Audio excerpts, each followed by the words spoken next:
ಇದು ಅಂತಿಂತ ಮೊಸರನ್ನಲ್ಲ, ತುಂಬಾ ಸ್ಪೆಷಲ್ ಆಗಿರುವಂತಹ ಮೊಸರನ್ನ. ಯಾಕಂತಂದರೆ ನಾರ್ಮಲಾಗಿ ನಾವು ಮಾಡುವ ಅಥವಾ ಹೋಟೆಲ್ಗಳಲ್ಲಿ ತಿನ್ನುವಂತಹ ಮೊಸರನ್ನಗಿಂತ ತುಂಬಾ ರಿಚ್ ಆಗಿರುತ್ತೆ, ರುಚಿಯಾಗಿರುತ್ತೆ, ಆರೋಗ್ಯಕ್ಕೆ ಕೂಡ ತುಂಬಾ ಒಳ್ಳೆಯದು. ಹಲೋ ನಮಸ್ತೆ, ಹೇಗಿದ್ರಿ ಎಲ್ಲರೂ? ನಾನೊಂದು ನನ್ನ ವ್ಯೂವರ್ಸ್ ಹತ್ರ ಪ್ರಶ್ನೆನ ಕೇಳಿದ್ದೆ. ಅಂದರೆ ನೆಕ್ಸ್ಟ್ ಹೋಗ್ತಾ ಹೋಗ್ತಾ ಯಾವ ಥರ ರೆಸಿಪೀಸ್ನ ನಾನು ಹಾಕಬೇಕು, ಯಾವ ಥರ ವೀಡಿಯೋಸ್ನ ನೀವು ನೋಡಲಿಕ್ಕೆ ಇಷ್ಟಪಡ್ತೀರಾ ಅಂತ ತುಂಬಾ ಜನ ನನಗೆ ಸಮ್ಮರ್ ರೆಸಿಪೀಸ್ ಹಾಕಿ ಮೇಡಮ್ ಅಂತ ಕೇಳಿದರು. ಅವರಿಗೋಸ್ಕರ ನನ್ನ ಮೊದಲ ಸಮ್ಮರ್ ರೆಸಿಪಿ, ತುಂಬಾ ಸ್ಪೆಷಲ್ ಆಗಿರುವಂತಹ ರೆಸಿಪಿನ ಹಾಕ್ತಾ ಇದ್ದೀನಿ. ಇದೇನಂತಂದರೆ ಒಂದು ತುಂಬಾ ಸ್ಪೆಷಲ್ ಆಗಿರೋ ಅದ್ಭುತವಾಗಿರುವಂತಹ ಮೊಸರನ್ನ ಮಾಡೋದು ನಿಮಗೆಲ್ರಿಗೂ ಯೂಶ್ವಲಿ ಗೊತ್ತಿರುತ್ತೆ. ಬಟ್ ಈ ಮೊಸರನ್ನದಲ್ಲಿ ಏನು ಸ್ಪೆಷಲ್ ಇದೆ ಅಂತ ಗೊತ್ತಾಗಬೇಕಾದ್ರೆ ನೀವು ಈ ವಿಡಿಯೋನ ಪೂರ್ತಿಯಾಗಿ ನೋಡಬೇಕು.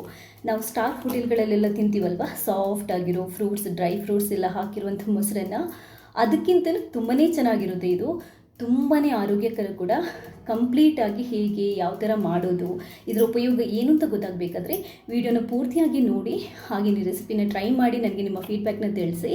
ಹಾಗೆಯೇ ಇಲ್ಲಿ ತನಕ ನೀವು ಯಾರಾದರೂ ನನ್ನ ಚಾನಲ್ಗೆ ಸಬ್ಸ್ಕ್ರೈಬ್ ಆಗಿಲ್ಲದಿದ್ದರೆ ಸಬ್ಸ್ಕ್ರೈಬ್ ಆಗಿ, ನನ್ನೆಲ್ಲ ವೀಡಿಯೋಸ್ನ ನೋಡಿ, ಲೈಕ್ ಮಾಡಿ, ಶೇರ್ ಮಾಡಿ, ನನ್ನ ಈ ಪ್ರಯತ್ನನ ಸಪೋರ್ಟ್ ಮಾಡಿ. ಥ್ಯಾಂಕ್ಸ್ ಎಲ್ರಿಗೂ. ಆರೋಗ್ಯಕ್ಕೆ ಅದ್ಭುತ ಲಾಭಗಳಿರುವ ಮತ್ತು ಈ ನಮ್ಮ ಸೆಕೆಗಾಲದಲ್ಲಿ ದೇಹದ ಉಷ್ಣತೆಯನ್ನು ಕಮ್ಮಿ ಮಾಡುವಂಥ ಈ ಮೊಸರನ್ನನ್ನು ಸುಲಭವಾಗಿ ಮಾಡೋದು ಹೇಗೆ ಅನ್ನೋದನ್ನು ಹೇಳ್ಕೊಡ್ತಾ ಇದ್ದೀನಿ. ಪೂರ್ತಿ ವಿಡಿಯೋ ನೋಡಿ.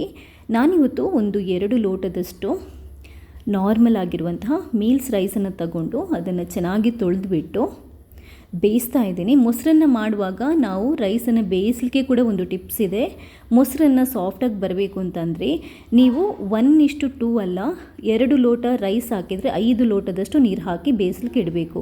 ನೀರು ಒಂದು ಸ್ವಲ್ಪ ನಾವು ರೈಸ್ ಮಾಡೋದಕ್ಕಿಂತ, ನಾರ್ಮಲ್ ರೈಸ್ ಮಾಡೋದಕ್ಕಿಂತ ಜಾಸ್ತಿನೇ ನೀರು ಹಾಕ್ಕೋಬೇಕು. ಯಾಕಂತಂದರೆ ನಿಮಗೆ ಗಟ್ಟಿ ಮೊಸರನ್ನಾದರೆ ಓಕೆ, ಸಾಫ್ಟಾಗಿ ಮಾಡೋದಿದ್ರೆ ನೀರು ಸ್ವಲ್ಪ ಜಾಸ್ತಿ ಆಗಬೇಕು.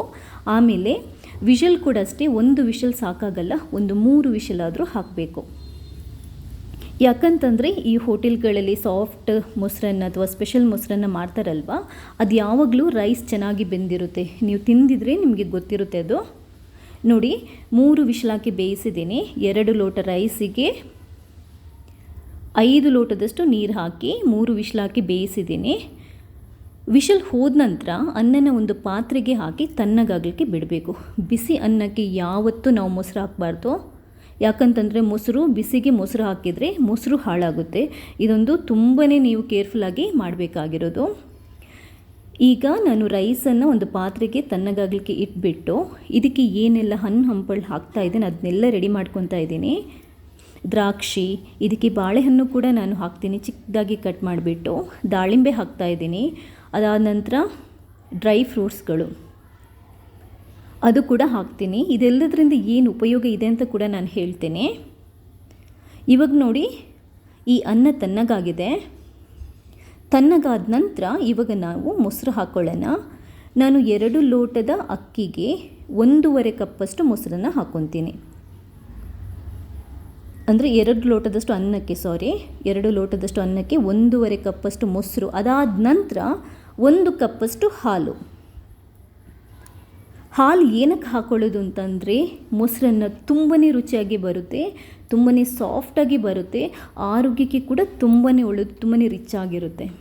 ಅದಕ್ಕೆ 1-2 ಚಿಕ್ಕ ಹಸಿಮೆಣಸಿನ್ಕಾಯಿ ಕಟ್ ಮಾಡಿ ಹಾಕ್ಕೊಂಡಿದ್ದೀನಿ. 3/4 ಸ್ಪೂನಷ್ಟು ಉಪ್ಪು, 1/4 ಸ್ಪೂನಷ್ಟು ಸಕ್ಕರೆ ಆಪ್ಷನಲ್, ಬಟ್ ಸಕ್ಕರೆ ಹಾಕಿದ್ರೆ ಇದೆಯಲ್ಲ ಫ್ಲೇವರ್ ತುಂಬಾ ಚೆನ್ನಾಗಿರುತ್ತೆ. ನನಗೆ ಆ್ಯಕ್ಚುಲಿ ರುಚಿ ಇಷ್ಟ. ನಿಮಗೆ ಸಕ್ಕರೆ ಬೇಡ ಅಂತಂದರೆ ಬಿಟ್ಬಿಟ್ಟು ಇದನ್ನ ನೀಟಾಗಿ ಮಿಕ್ಸ್ ಮಾಡ್ಕೊಳ್ಳಿ. ನಾನು ಹಾಲು ಹಾಕಿದ್ದು ಸ್ವಲ್ಪ ಕಮ್ಮಿ ಆಯಿತು. ಇವಾಗ ಇನ್ನೊಂದು ಸ್ವಲ್ಪ ಹಾಕಿಬಿಟ್ಟು ಇದನ್ನ ಚೆನ್ನಾಗಿ ಮಿಕ್ಸರಲ್ಲಿ ಸ್ಮ್ಯಾಶ್ ಮಾಡ್ತಾಯಿದ್ದೀನಿ. ಅಂದರೆ ನಿಮಗೆ ರೈಸ್ ಅನ್ನ ಎಷ್ಟು ಸಾಫ್ಟಾಗಿ ಬರುತ್ತೆ ನೋಡಿ, ಅಷ್ಟು ಚೆನ್ನಾಗಿರುತ್ತೆ ಮೊಸರನ್ನ ತಿನ್ನಲಿಕ್ಕೆ. ಈಗ ನಮ್ಮದು ನಾರ್ಮಲ್ ಆಗಿರುವಂಥ ಮೊಸರನ್ನ ರೆಡಿಯಾಗಿದೆ. ನಾರ್ಮಲ್ ಆಗಿರುವಂಥ ಮೊಸರನ್ನ ಮಾಡೋದಿದ್ರೆ ಇಷ್ಟೇ. ಸ್ವಲ್ಪ ಕೊತ್ತಂಬರಿ ಸೊಪ್ಪನ್ನು ಹಾಕಿ ಕೆಲವೊಂದು ಸರಿ ಒಗ್ಗರಣೆನೂ ಹಾಕ್ಬೋದು, ಇಷ್ಟೇ. ಬಟ್ ಇದನ್ನ ಸ್ಪೆಷಲಾಗಿ ಮಾಡೋದು ಹೀಗೆ. ಇದನ್ನ ಸ್ಪೆಷಲ್ ಮಾಡಬೇಕು ಅಂತಂದರೆ ನಾವಿದಕ್ಕೆ ಡ್ರೈ ಫ್ರೂಟ್ಸ್ ಎಲ್ಲ ಹಾಕ್ಕೊಳ್ಳೋಣ. ಕೆಲವರು ನಾರ್ಮಲ್ ಮೊಸರನ್ನಕ್ಕೂ ಹಾಲು ಹಾಕ್ಕೊಳ್ಳಲ್ಲ. ಬಟ್ ನಾನು ಮತ್ತೆ ಹೇಳ್ತಾ ಇದ್ದೀನಿ, ಹಾಲು ಹಾಕಿ ಒಂದ್ಸರಿ ನೀವು ಮಾಡಿ ನೋಡಿ, ನಿಮಗೆ ಅದರ ರುಚಿಯ ವ್ಯತ್ಯಾಸ ಗೊತ್ತಾಗುತ್ತೆ. ಆರೋಗ್ಯಕ್ಕೆ ಕೂಡ ತುಂಬಾ ಒಳ್ಳೆಯದು.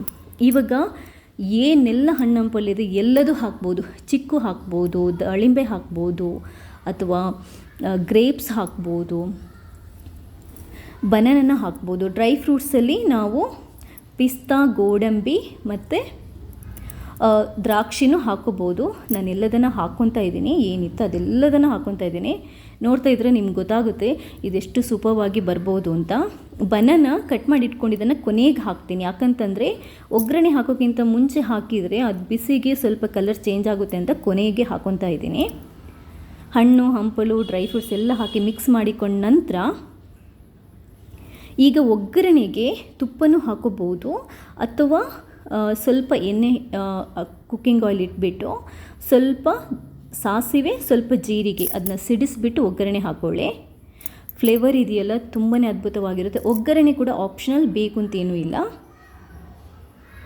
ನಿಮಗೆ ನೋಡಿದ್ರೇ ಗೊತ್ತಾಗಿರುತ್ತೆ ಇದರ ಈ ಕನ್ಸಿಸ್ಟೆನ್ಸಿ. ಅದನ್ನು ನೋಡ್ತಾ ಇದ್ರೇ ಈ ಮೊಸರನ್ನ ಎಷ್ಟು ಸೂಪರ್ ಆಗಿರ್ಬೋದು ಅಂತ ಗೊತ್ತಾಗುತ್ತೆ.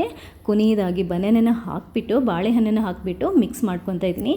ಇದಕ್ಕೆ ಆ್ಯಪಲ್ ಕೂಡ ಹಾಕ್ಬೋದು, ಚಿಕ್ಕ ಚಿಕ್ಕದು ಕಟ್ ಮಾಡಿ ಹಾಕಬೇಕು ಆ್ಯಪಲ್ ಹಾಕೋದಿದ್ರೆ.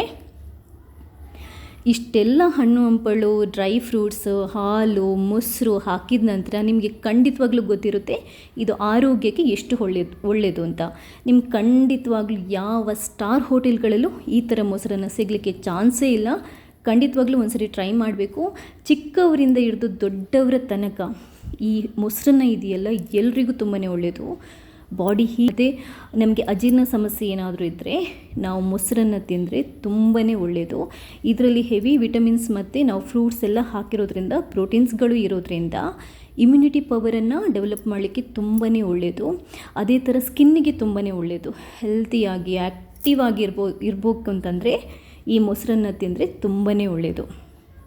ನೋಡಿದ್ರಲ್ಲ ಎಷ್ಟು ಸೂಪರ್ವಾಗಿ, ಸಿಂಪಲಾಗಿ, ಅದ್ಭುತವಾಗಿರುವಂತಹ ಮೊಸರನ್ನು ಮಾಡಿದ್ವಿ ಅಂತ. ಈ ಮೊಸರನ್ನ ಬೋನ್ ಎಲ್ಲ ವೀಕ್ ಇರುತ್ತಲ್ವ, ಅಂಥವರಿಗೂ ತುಂಬಾ ಒಳ್ಳೆಯದು. ಡೈಲಿ ಒಂದು ಸರಿ ತಿನ್ಬೋದು. ಶೀತ ಇದೆ, ಶೀತ ನೇಚರ್ ಆದರೆ ದ್ರಾಕ್ಷಿ ಹಾಕೋದು ಬೇಡ, ತುಂಬ ಜಾಸ್ತಿ ಕೋಲ್ಡ್ ಆಗೋ ಚಾನ್ಸಸ್ ಇರುತ್ತೆ. ಇಲ್ಲದಿದ್ದರೆ ಈ ಸೆಕೆಗಾಲದಲ್ಲಂತೂ ಈ ಮೊಸರನ್ನು ತಿನ್ನಲಿಕ್ಕೆ ಯಾವ ಅಡ್ಡಿ ಕೂಡ ಇಲ್ಲ, ಯಾರು ಬೇಕಾದರೂ ಮಾಡಿ ತಿನ್ಬೋದು.